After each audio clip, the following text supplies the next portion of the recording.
Halo semuanya, selamat datang. Pernah kepikiran gak sih kalau ada satu ide, satu kunci yang bisa menyatukan semua kepingan puzzle dari iman Kristen? Nah, hari ini kita bakal bongkar kunci utamanya, sebuah konsep yang disebut Kristosentrisme. Coba bayangin sejenak, ada satu kunci emas yang bisa membuka pemahaman kita tentang segalanya dalam iman kita. Mulai dari halaman paling awal di kitab Kejadian, sampai ke janji-janji di akhir zaman. Pertanyaannya, kunci apa ya itu? Dan ini bukan cuma kunci untuk satu dua doktrin aja loh, tapi ini kunci untuk seluruh bangunan iman Kristen. Jawaban dari pertanyaan besar ini ternyata sangat sederhana, tapi dampaknya luar biasa. Jawabannya adalah Kristosentris. Kedengarannya kayak istilah teologi yang berat ya, tapi sebetulnya simpel banget. Kata ini tuh gabungan dari Kristus dari bahasa Yunani dan centrum dari bahasa Latin, yang artinya pusat. Jadi, Kristosentris itu ya artinya Kristus di pusat. Udah sesederhana itu. Tapi implikasinya, wah dalam banget. Oke, jadi apa sih artinya menempatkan Kristus di pusat? Ini jauh lebih dari sekedar slogan ya.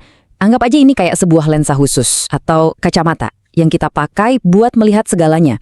Iman kita, Alkitab, bahkan kehidupan kita sehari-hari. Lensa ini mengubah cara kita melihat dalam 3 area utama. Pertama, ini mengubah cara kita baca Alkitab. Ini yang disebut hermeneutika. Artinya, semua isi Alkitab dari awal sampai akhir kita lihat sebagai sebuah cerita besar yang ujung-ujungnya menunjuk kepada Kristus. Kedua, ini soal pemahaman kita tentang keselamatan atau soteriologi. Ini menegaskan kalau keselamatan itu ya hanya dan hanya mungkin melalui Kristus. Dan yang ketiga, ini mengubah cara kita hidup atau praksis. Ini jadi panduan praktis kita buat ngejalanin hidup yang berpusat padanya setiap hari. Dan fondasi ide ini datang langsung dari Yesus sendiri. Di Yohanes 14 ayat 6, coba diperhatiin baik-baik. Dia nggak bilang, aku adalah salah satu jalan, tapi akulah jalan dan kebenaran dan hidup. Wah, ini klaim yang luar biasa banget kan? Dia menempatkan dirinya sebagai satu-satunya pusat, satu-satunya jalan untuk bisa sampai kepada Bapa. Nah, kadang-kadang cara paling gampang buat ngerti sesuatu itu justru dengan ngelihat apa yang bukan sesuatu itu. Jadi, yuk kita bandingin pandangan kristosentris ini sama 2 cara pandang lain biar perbedaannya makin jelas. Coba kita lihat perbandingan ini ya. Di satu sisi ada pandangan antroposentris, yang pusatnya itu manusia, fokusnya ya ke kebutuhan dan keinginan kita. Terus ada juga teosentris, yang pusatnya Tuhan secara umum, fokusnya kedaulatannya. Nah, kristosentrisme ini mengambil yang terbaik dari keduanya. Pandangan ini setuju kalau Tuhan itu pusat, tapi menegaskan bahwa kita bisa kenal Tuhan yang berdaulat itu secara paling jelas, paling personal, ya lewat Yesus Kristus, lewat inkarnasinya, lewat salibnya. Dengan kata lain, Kristus itu jembatan yang sempurna. Tapi apa bahayanya kalau pusatnya ini geser? Apalagi kalau pusatnya geser ke diri kita sendiri ya.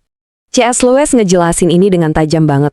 Kata dia, dosa itu intinya adalah berpaling dari Tuhan dan berbalik ke diri sendiri. Jadi, agama yang berpusat pada manusia, ya pada dasarnya itu cuma dosa yang pakai baju agama. Wah, dalam banget ya. Tapi tunggu dulu, apa ini artinya kita jadi ngabaikan Tuhan Bapa? Sama sekali enggak. Teolog Jonathan Edwards ngejelasin ini dengan indah banget. Dia bilang, tujuan akhir dari semua karya Tuhan itu ya untuk kemuliaan Tuhan. Dan kemuliaan itu terpancar paling sempurna di dalam wajah Yesus Kristus. Jadi, dengan memusatkan pandangan ke Kristus, kita justru lagi melihat kemuliaan Bapa dengan lebih jelas lagi. Sekarang kita masuk ke bagian yang seru banget. Gimana lensa kristosentris ini secara radikal mengubah cara kita baca Alkitab? Ini bukan lagi soal kumpulan cerita terpisah, tapi soal melihatnya sebagai satu narasi besar yang utuh dengan Kristus sebagai pahlawan utamanya dari Kejadian sampai Wahyu. Dan yang luar biasa, ini bukan ide karangan para teolog loh, Yesus sendiri yang memulai ini. Ingat cerita di jalan menuju Emmaus, dia ngambil seluruh perjanjian lama, mulai dari Musa dan semua nabi, dan nunjukin ke murid-muridnya gimana semua tulisan itu sebetulnya ya cerita tentang dirinya. Pada dasarnya, dia sendiri yang ngasih kita kacamata yang benar buat baca Alkitab. Kita bisa bagi seluruh cerita Alkitab ini jadi 4 babak besar. Babak pertama, penciptaan dan kejatuhan. Babak kedua, pemilihan Israel dan janji-janji soal penebus. Terus, masuk babak ketiga, ini puncaknya, inkarnasi, di mana Kristus datang. Dan terakhir, babak keempat, era gereja dan janji ciptaan baru. Kelihatan kan polanya? Semua babak sebelumnya itu membangun ketegangan yang akhirnya kejawab tuntas di dalam pribadi dan karya Kristus. Jadi, poin kuncinya begini. Alkitab itu bukan kumpulan cerita moral yang acak. Ini adalah satu kisah yang nyambung, satu narasi epik tentang Yesus dari awal sampai akhir. Oke, kita udah ngomongin teorinya, tapi kan ini semua nggak ada gunanya kalau cuma berhenti di kepala ya kan? Jadi sekarang bagian terpenting, gimana caranya kita bawa konsep besar ini ke dalam kenyataan hidup kita sehari-hari. Rasul Paulus di Galatia 2 ayat 20 ngasih kita semacam manifesto kehidupan kristosentris. Dia nulis begini, "Aku telah disalibkan dengan Kristus, bukan lagi aku sendiri yang hidup, melainkan Kristus yang hidup di dalam aku." Coba deh, renungin sebentar kalimat ini. Ini pernyataan yang radikal banget. Jadi praktisnya gimana sih? Pertama, ini soal kematian ego kita. Itu bagian yang bilang bukan lagi aku. Kedua, ini artinya Kristus jadi aktor utama yang baru dalam hidup kita.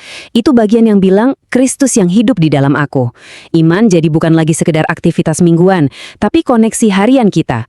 Dan kasihnya jadi bahan bakar utama yang ngedorong semua yang kita lakuin. Jadi, inilah inti dari semua pembahasan kita. Kristosentrisme itu bukan cuma ide intelektual buat dipercaya, bukan sekedar kotak doktrin buat dicentang. Ini adalah sebuah undangan untuk mengalami transformasi total, di mana pusat gravitasi hidup kita geser secara permanen dari aku ke Kristus. Dan semua ini ngebawa kita ke satu pertanyaan terakhir untuk kita renungkan. Pertanyaan yang jujur, dan mungkin sedikit bikin gak nyaman. Kalau kita benar-benar periksa hidup kita, pekerjaan, hubungan, mimpi-mimpi kita, di area mana ya pusatnya ternyata masih aku,